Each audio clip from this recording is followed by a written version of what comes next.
One of my favorite exercises for loosening up shoulders and neck. I get a lot of golfers and tennis clients and they come and ask me, what can we do to eliminate bicep tendonitis, this kind of concave look in the shoulders, and or loosen up arms so they can go back nicely. The best exercise you guys got out there in the world today, the big backstroke. Reach over the top, trail down your center line, and let your arm drop. Follow arm up, over the top, and down. Now notice I'm going to lead with my pinky.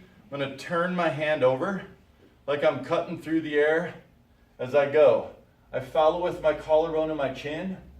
As I get to the top, I reach far back and relax down. This arm's going to extend out, reach right down the center line, up, over the top, extending the shoulder blade back, out, and through.